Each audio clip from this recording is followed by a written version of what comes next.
Hello, Mohawk. I'm here today with Susan Peniuk, Student Success Advisor. Susan, thank you for taking the time to do this interview. Oh, it's totally my pleasure. Thank you for letting me get this message out.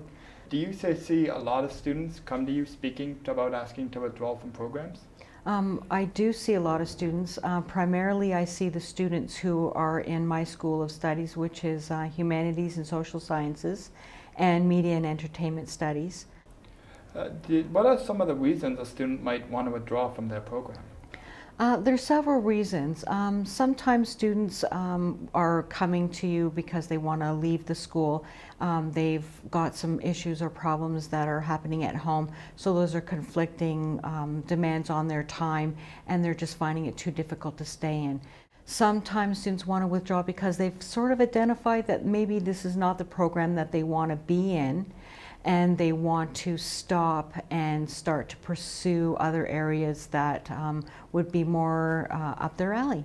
I can definitely So, sympathize with that last one. When I was yes. applying to the college, I wanted to go into journalism, but I missed the deadlines. So I went to Uh, the pre-media program, and that's when I discovered I was more interested in the television aspect. But a yeah. lot of courses just don't have that sort of pre-program where they can understand what they're getting into first. Yeah.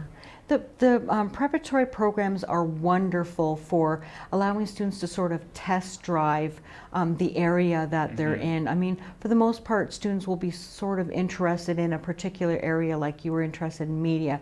So sometimes it's hard for them to make that decision whether or not they want to go into TV or radio, journalism, graphic design, photography. There's so many different areas that they can go into, but it's hard to kind of know what the meat is all about in those programs. So what's the good, the bad, and the ugly about those programs? If a student did say a student did come into the program, but they did just discover it's just not for them, or if they couldn't handle it and they withdrew, what are some of the consequences they might face?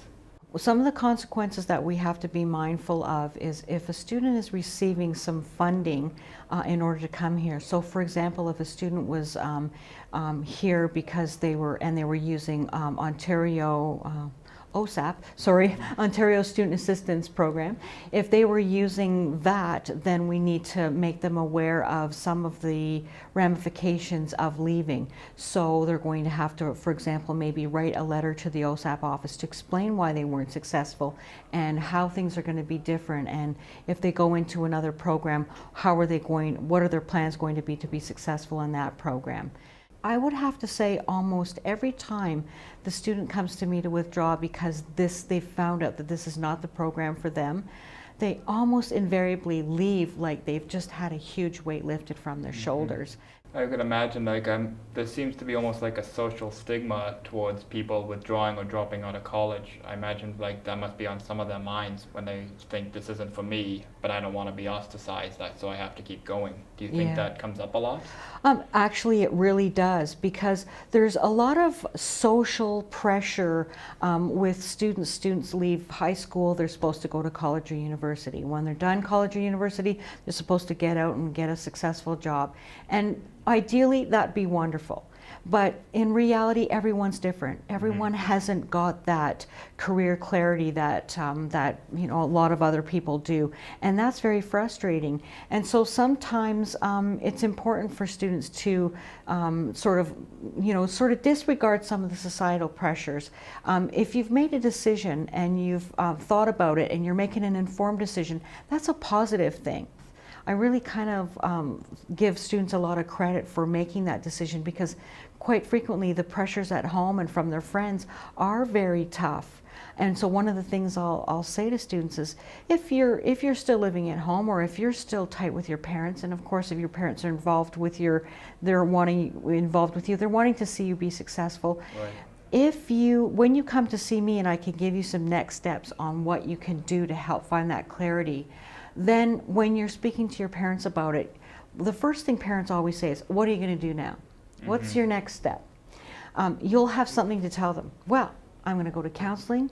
I'm going to an assessment to find out where my strengths are, where my abilities are, what sorts of environments I like to work in, so that the next time I make a choice, it's going to be an informed choice. Not saying that the first one wasn't, but that now that you're looking at it from a different perspective. So when you decide something, you're going to know, what do I like about this? And I would be good at it because. Right. I would hope, like, for most parents, unfortunately, I assume this isn't the case, but I would hope for most parents they would place the happiness of their child over them being successful. Yeah. I think that I would rather be happy in a mediocre career than have a really successful career and be miserable. And I Yeah. hope students would realize that, and they make their parents realize it too, if that's an issue for Yeah. them. Parents are coming from a position where they want you to be successful, and so and sometimes they know you very well, and sometimes they know where your limitations are. Some parents are pushing you a little bit sometimes because they don't want to let things slide. They know the benefits of sometimes giving you that little bit of a push because that's what they've had to do as you're growing up. So sometimes it's a bit of a fine line because you're just learning how to spread your wings, and you're also learning time management skills. When you're coming to college, you're learning how to make decisions and learning some self-discipline. And those are all skills that, as much as our parents try to teach us, there's still things that we have to exercise ourselves. Mm-hmm. And we have to take control of those things. Making decisions, making tough decisions and not just sitting on them, getting help to make informed decisions. Because there's problems that happen, there's things that we do in our life that we can fix. And there's some things that we can fix, but the mistake is always looming there, to sort of remind us, okay, let's not do that again, kind of, Mm-hmm. That's how we learn. What would you recommend that students do to help them deal with the pressures of home if it's getting to them and they're not feeling that they can handle it? A lot of times I see students that are dealing with conflicting pressures and conflicting demands on their time with school.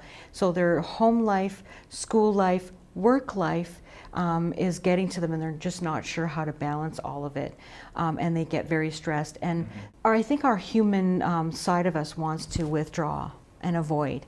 And a lot of times students have maybe given into that before they've actually come for help. And so one of the things I'll say to students is, please reach out to somebody. Mm-hmm. Just reach out and talk to somebody. We've got great supports here at the college. We've got financial services, we've got peer tutoring, we've got our counseling services, our accessible learning services. Those are all supportive services that if you go and reach out to them as early as you can, then they can assist you to be successful. When I'm sending students to counseling too, what I'll do is I'll say to them, why don't you go with a list of things that are bothering you?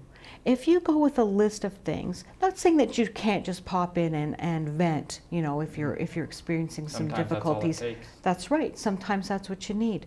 But sometimes it might make you feel good if you went in with written things of what you're having difficulties with. I'm having a hard time getting up in the morning. It's hard for me to focus on my creative work when I've got some troubles going on at home. I'm having difficulty in class working in groups. I have a hard time managing my time. There's those sorts of things that you can write down so that when you go in to see the counselor, you can say, you know what, I took a couple minutes to write down the things that are bothering me, and maybe you can help me prioritize some of the things that I can address. And then maybe we can make a plan together on how I can move forward to look after these things. I was just thinking as you're talking about this, all along the college I see the walls full of the posters, peer tutoring, time management, stress relief, or what you can do to manage stress. I wonder, do students look at these as much as they should and realize how helpful they could be? Well, coming from this side of things, I wish if students would read them and participate more, obviously. Yeah, our counseling services have reach out sessions, like workshops, like you were saying, you see these posters in the hallway, coping with stress, stress busters. We've got a worry wall happening this week.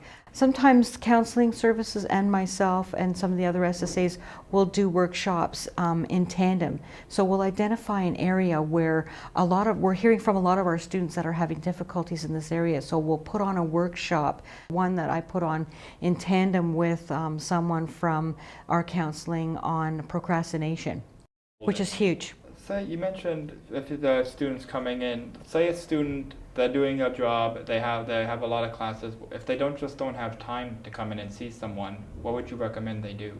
I'm very happy to talk to students on email. Certainly I like to see students in person. I know counseling does as well, because sometimes I can pick up on some physical cues that help me assist you. If a person appears to have an area where maybe I can see they look like they might cry, or a puzzled look on their face. You know, They may not we even do. realize it's affecting them that much. Yes, we pick up on cues, physical cues, our nonverbal cues all the time when we're interacting with students. So that one-on-one is kind of really helpful. But certainly I've got lots of students that are saying, I'm not doing so good in my classes. This is what's happened to me. I can certainly email them back and say, you need to approach this faculty and let them know what's been going on. If you need to drop out because you've been sick and in the hospital, then you need to see if you can get a doctor's note and bring it in and come into my office. These are the deadlines that you need to be aware of. These are the kinds of things that I like to share. So when I do have an opportunity to see the student, if I do, then I can for sure, they can come prepared with what we need to do. I would imagine for some, especially this time of year with exams coming up, I think on a lot of their minds, it's on mine, is it's stressful, there's so much to do, but just a little more and it's all over. That light at the end of the tunnel for so many, I imagine. Yeah, that's a really popular analogy. I think I've said that light at the end of the tunnel so much this week, you would not believe it. And you know, another analogy I use for students to sort of help them get that picture in their head of, you know, this is how close you are, keep going, is a lot of the students are familiar with the Boston Marathon. And there's a well-known spot within the Boston Marathon that they call the wall. And that's that point where they just feel like they can't go on anymore. And so some of the people who are involved in the Boston Marathon they know that they're aware that they're going to hit this wall, and they psych themselves up for that time when they hit that wall to know, okay, I just keep going. Just put that one foot in front of the other and just keep going. And so some of the things I'll say to students when they're maybe having some difficulty with this is, you know, just keep going. Even if you're going into that exam, even if you think you might fail that exam, marks are marks. And you may think you're not doing so well. You might be doing better than you thought.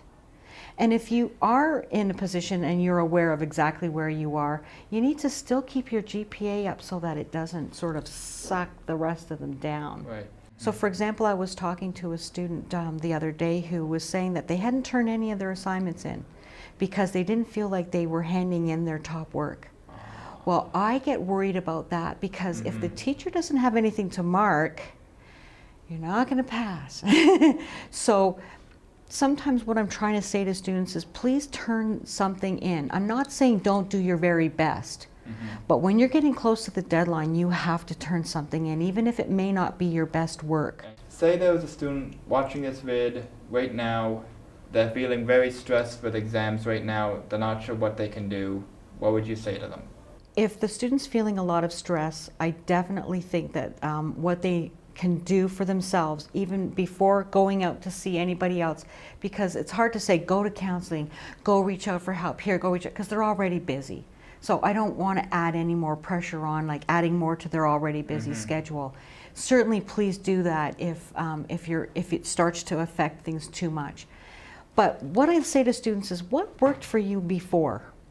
What sorts of things have you done before when you felt stressed? Certainly this is not the first time in your life you've been stressed. So what kinds of things have you used to get you through it in the past? The last thing to do, what didn't work for you maybe, was going to bed and trying to sleep it away. Avoiding that and not you know, thinking about I'll do it tomorrow, the whole procrastination thing we talked about.